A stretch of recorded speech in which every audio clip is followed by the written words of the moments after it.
Now what I've done here on these rims is, remember that, and I know I'm slow, but I'm making this for my, all these videos I'm making for myself. You're just watching them. And I know I'm slow, but I'm old, so I got nowhere to go fast, except maybe a nursing home. And that's going to be real fun, chasing after old ladies with no teeth. Well, wait a second. That kind of might be, oh, that's another video. Anyway, this is where the paint was, the rust was. I took the Rust-Oleum, which is right over here, probably lost it somewhere because I need it for my video right now, and I'll be able to find it just as soon as this damn tape runs out. Ah, there it is. Yes, there it is. I took the Rust-Oleum and I put some in this little deal right here. And what I did was, on the rust, I took this and went over it. And what it's supposed to do is turn the rust into an inert, I-N-E-R-T, substance so you can paint over it.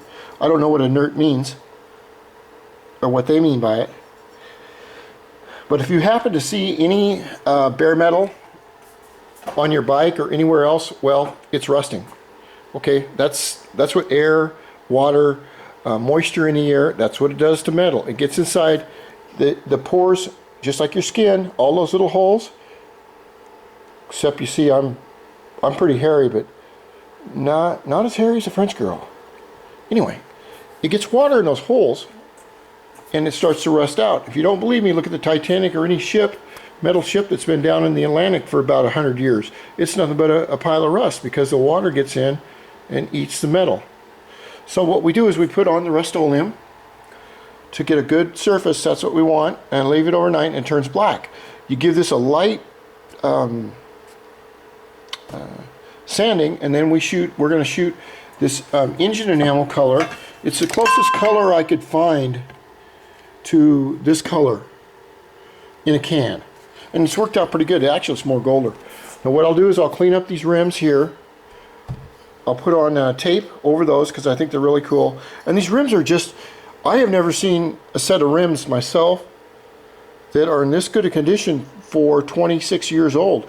It's got a little bit of scuff mark there, but most of this rust here has not been from, it hasn't been from wear and tear. It's been from a little bit of water getting in between the halves right here. You see? And just causing, or a little moisture and causing that to happen. So I'm gonna sand these down with a little bit of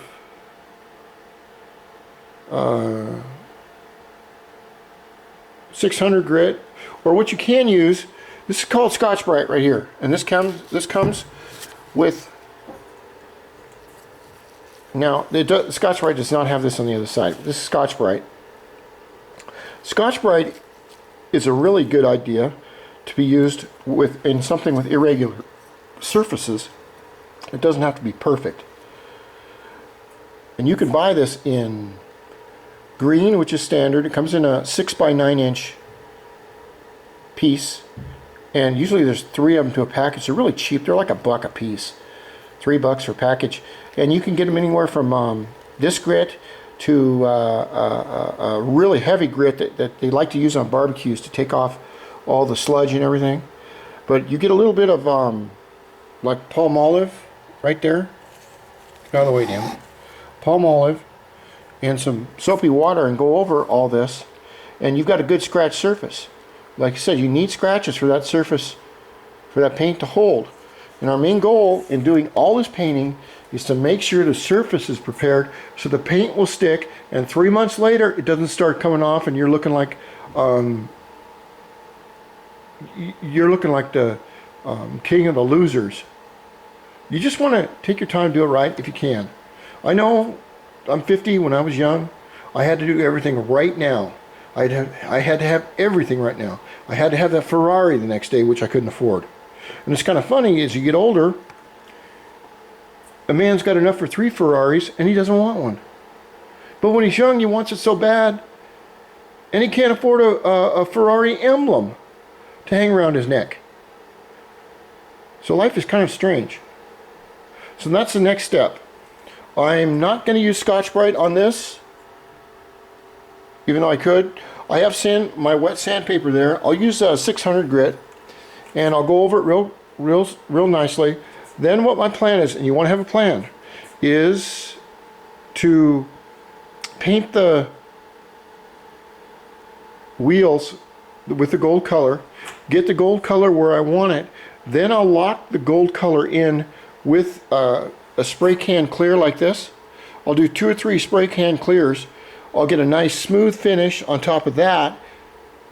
Then I'll sand that down to where it's just bitch ass Brazilian 19-year-old cheese smooth. And I like Brazilian. Well, Miss Peru, I like her too. Anyway, then I'll shoot the urethane clear over it. All right.